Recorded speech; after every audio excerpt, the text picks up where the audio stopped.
په سلامونه او نیکو هیلو مو هرکلی کوم. قدرمنو اورېدونکو په دې هیله چې جوړ او روغ به یاست. درنو اورېدونکو نن درته یو ځل بیا له یوې لنډې کیسې سره درته ښه راغلاست وایم. هیله ده چې تر پایه راسره مل پاتې سئ او د خوښۍ وړ مو وګرځي.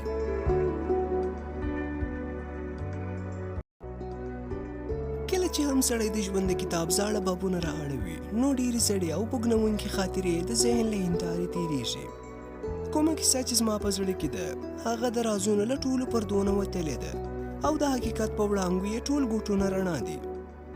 دا کیسه زما په زړه کې لکه راټوکېدلې چې وي او د یوې داسې مینې پورې نښتې کومه چې په زانګو کې لا مړه ده. دا وخت شپه له نیمایي اوښتې ده، په ټول کور کې چوپتیا خوره ده. زوی مې هم خپل کتابونه ټول کړي او ویده سوي دي. د زوی مې اوس امتحانونه نږدې دي او تیاری نیسي، ځکه تر اوسه ویښ پاتې وو. زه له ځایه پورته سوم او د مطالعې میز ته یې ورغلم. کتابونه یې په ترتیب ایښي وو. په لیدو یې ماته ډېرې خاطرې را په زړه سوې. هغه ورځې مې هم را په یاد سوې چې زه مې د خپل زوی په عمر وم. رنګه پنسلونو او په کتابو باندې پرتو تصویرونو مې زړه سبق ته راکش کړ. میز ته په پرتې چوکۍ کښېناستم. سوچ مې کاوه چې زوی مې څومره غریب دی. کوم وخت چې زه د هغه په عمر وم زما خط ترېنه ډېر ښه وو. زما د مطالعې میز هم ترېنه ډېر ښایسته و. ما مې د زوی په څېر سبقونه د ډېوې رڼا ته نه یادول. زما پلار یو سوداګر سړی و، خو زه چې د پلار یم په ریل ګاډي کې ټکټونه پلورم. زه د هغه میز ته ناست وم او د څه لیکلو زړه مې کېدی، ځکه دغه وخت له ښځینه په امان وم او هغه په درانه خوب ویده وه. او که چیرې ویښه هم وای نو په زړه کې یې څه شک نه پیدا کېدی. زما اوسنۍ ښځه نیلا ډېره ښه ده، خو ګیتي ډېره خوږه وه. هغه ګیتي چې له پخوا نه مې ورسره مینه وه، مګر واده مې ورسره ونه سو. ما دا خبره له اوسنۍ ښځې او زوی نه پټه ساتلې وه. سړی باید همداسې وکړي. زما په زړه کې دا خبره ما له نږدې خپلوانو نه هم پټه ساتلې وه. دا زما د زړه داسې دنیا وه چې کله به هم په بهر دنیا کې تنګ سوم نو دې ځای ته به مې مخه کوله.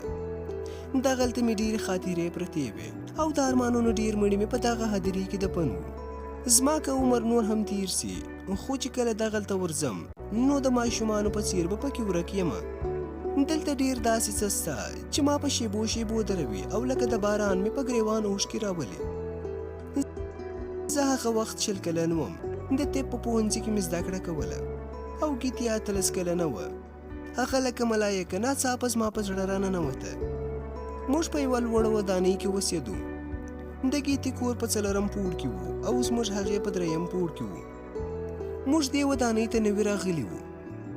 یوه ورځ د ګیتي مور راښکته سوه او زما له مور سره یې ډېرې خبرې وکړې او داسې پخې ملګرې سوې چې تا به ویل له کلونو راهیسې سره پیژني. په یوه بله ورځ لمر په لوېدو و چې زه له پوهنځي نه راغلم. د میلمنو په خونه کې مې د ښځو خنداګانې تر غوږو سوې. زه د دروازې سورې ته ورکوز سوم. د ګیتي په ښکلې څېره مې سترګې ونښتې. هغه رښتیا هم ډېره ښکلې وه.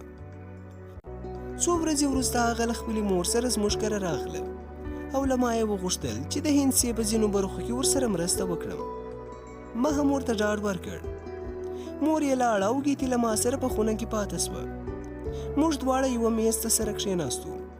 ما ته په لومړي ځل معلومه سوه چې ګیتي ډېره ځیرکه ده او خپله په هندسه ښه پوهېږي. په نور نه پوهېدم. موږ د هندسې نه ډېر لرې نه سو او په دې مو فیصله وکړه چې مستقیم خطونه به ولولو. دغه وخت د ګیتي مور سر راښکاره کړ او پوښتنه یې وکړه چې مشکل مو څنګه سو. موږ چې خبره غوټه کړې وه ځواب مو ورکړ چې به درس شروع کوو. په سبا یې موږ دواړه سینما ته لاړو او څنګ په څنګ سره کښېناستو. دا زموږ تر ټولو خوږه لیدنه وه. هغې ما ته وویل چې ما درته ټول زړه درکړی دی او دا زما لپاره د خوښۍ خبره وه. د هغې مینه رښتیا هم ډېره پاکه وه. زه به په عمر کې هغه خوبونه هیر نه کړم. خو د خوښۍ عمر د ګلونو عمر وي او په څو شیبو کې پاڼې پاتې سي. د دې ورځې نه وروسته مې بیا هغه ونه لیدله. ما ته ځمکې ځای نه راکاوه او ګیتي ډېرې ورځې ورکه وه. د مور لیده او خلوص یې هم زما له مور سره د پخوا په څېر ډېر نه ولو. خو یوه ورځ مې ولیده چې دا مخکې وه او یو دنګ زلمی ورپسې و. ځوان درېشي کړې وه او د ټولې مشر نښانونه پرې لګېدلي وو. هغوی دواړه لوړ په پوړیو کې خاته. د ګیتي د نه راتلو خبره په ډاګه سوه. خو ما ځان داسې نیولی و چې ګوندې له هیڅ نه هم خبر نه یم. یوه ورځ مې زړه چاودېدو ته نږدې سوی و. لاړم او ګیتې ته کښېناستم. هغې ته مې خپلې ټولې هغه وعدې ور په یاد کړې کومې چې یې له ما سره کړي وې، مګر هغې راته غوږ ونه نیوی. هغې ما ته دا راوښوده چې ګینې کولی سي په زړونو لوبې وکړي، یعنې د هغې ټوله مینه د دروغو نه ډکه وه. ما ورته وویل چې زه به له تا نه د ښکلې نجلۍ سره واده وکړم. هغې په خندا راته وویل سمه ده، خو که اوس دې پلار له کوره وشړي. ما وویل نه داسې به نه کېږي، او که اوس نو یوه نجلۍ به بله پیدا کړم چې په هندسه کې مشکل ولري. له دې خبرې سره مې یوه کلکه څپېړه ورکړه او نور ترې روان سومه. زما او د ګیتې ترمنځ همدا وروستۍ ترخه کتنه وه، خو هغه مې هیڅ له یاده نه وته. د هغې هغه شېبې را یادې سوې چې زه به د مطالعې میز ته ناست وم. هغې به د پیانو په خوږو نغمو زما ته زړه دمه کوله. په ما باندې به د شپې د پیانو نغمې ډېرې ښې لګېدې، خو نه پوهېږم چې ولې را باندې اوس د پیانو اواز بد لګېږي. ښایي همدا وجه به وي چې هغه پیانو اوس د بل چا د خوښۍ نغمې غږوي. شپې او ورځې ډېرې ژر بدلېدې.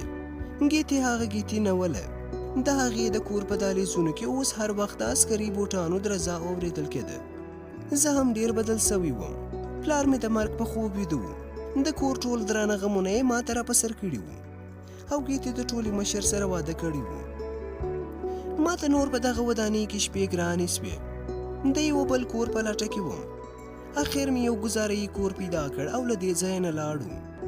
خو د ګیتې د مینې جنازه مې هم په هغه ودانۍ کې پرېښوده، ځکه زما په سترګو کې د اوښکې چینې تاندې وې او د ګیتې د مینې جنازه بې اوښکو بده ښکارېده. 15 کاله وسو، خو ګیتې مې پکې ونه لیدله او نه مې د هغې په اړه څه واورېدل. د پلار د مرګ نه وروسته زما تعلیم هم نیمګړی پاته سو. ما ته دا ښه ښکاره سوه، ځکه ما مې د پلار په ځای سوداګرۍ ته مخه کړې وه. خو داسې وم لکه له پلار سره چې مې له ما نه هم روح وتلی وي. نو ځکه سوداګرۍ ډېر دوام ونه کړ او د خپل څښتن په څېر 15 کاله وروسته مړه سوه. ما ته د هغه وخت د بل کوریا سند را په یاد سو. هغه مې را واخیستی او د کار په لټه سوم. اخر په دې وتوانېدم چې په ریل ګاډۍ کې ټکټونه وپلورم. هغه سړي ما ته په دې شرط کاره پیدا کړ چې د هغه د لور د نیلا سره به واده کوم. ما له نیلا سره واده وکړ، خو زړه مې را سره نه منله. اوس مې له هغې نه 3 اولادونه دي چې په دې ترتیب سره مو غمونه شریک کړل. ما ته نور هیڅ پاتې نه سو. دا دی اوس مې د عمر ډېره برخه وهلې ده، خو اوس مې هم په زړه کې یوه داسې دنیا ودانه ده چې ما تر اوسه خپلو نږدې دوستانو ته هم نه ده ښودلې، او چې کله هم ورسم نو لکه ماشوم مې په غېږ کې ونیسي، او که هر څومره درانه غمونه مې په زړه بار وي رانه اخلي او تل مې په خپله خوږه غېږ کې زنګوي. یوه ورځ قاهرې ته په ریل ګاډۍ کې راتلم او سورلۍ ته مې ټکټونه ورکول. د ریل ګاډۍ اولنۍ خونې ته ور دننه سوم. هلته یو سړی ناست و چې خپله ښځه او وړوکی زوی یې ورسره و. هغه ما ته په تریو تندي د 2 ټکټونو پیسې راکړې. ما ترې د ماشوم پیسې هم وغوښتې، خو هغه په غوسه ځواب راکړ دا له ماشوم دی او د ټکټ اخیستو وړ نه دی. کله چې زموږ ترمنځ خبرې لوړې سوې، ښځې اخبار له مخې نه لرې کړ چې ورته ومې کتل ګیتې ناسته وه، خو دا د 15 کلونو وروسته ګیتې وه. ګیتې په خوله څه ونه ویل. د سکول یې خلاص کړ، ما ته یې پاتې پیسې په ګوتو کې کښېښودې او زموږ شخړه یې ختمه کړه. هغې ښکاره څه ونه ویل، خو چې ترې روانېدم له سترګو لاندې یې راته وویل ګوره تا زه هسې تهدید کړم، خو زما قسمت له ما سره یاري وکړه. د دنیا ټولې فیصلې زما په حق کې وسوې او ته د دنیا یو بدبخته سړی سوې. زه د ریل ګاډۍ له یوې خونې نه بلې ته اوښتم، خو په ځان نه پوهېدم او ژوند راته بې خونده معلوم سو. ما څو ځله فیصله وکړه چې ځان په ریل ګاډۍ نه وغورځوم، مګر د زوی په یاد به مې سترګې راډکې سوې. ما په هماغه ورځ د ریل ګاډۍ نوکري پرېښوده. یوه ورځ مې زوی ډېر خوشحاله له ښوونځي نه راغلی او ما ته راغاړې وتې. ویل یې پلاره زه اول نومره سولم. زما په زړه کې خوښۍ ځای نه نیوی، خو له هغه سره مې په نه زړه شونډې بیرته کړې.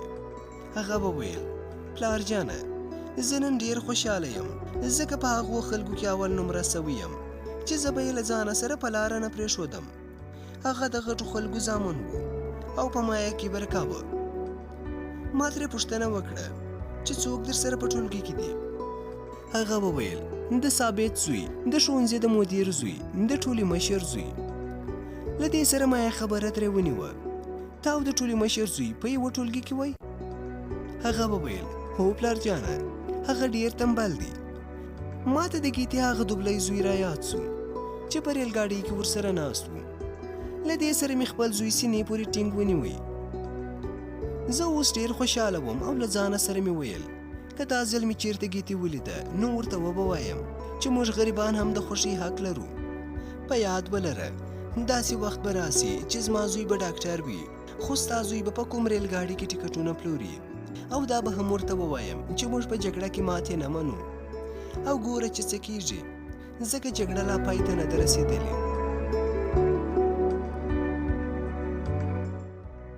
قدرمنو اورېدونکو دا کیسه پر همدې ځای پای ته ورسېده په دې هیله چې د خوښۍ وړ مو ګرځېدلې وي. تر بیا د الله په امان.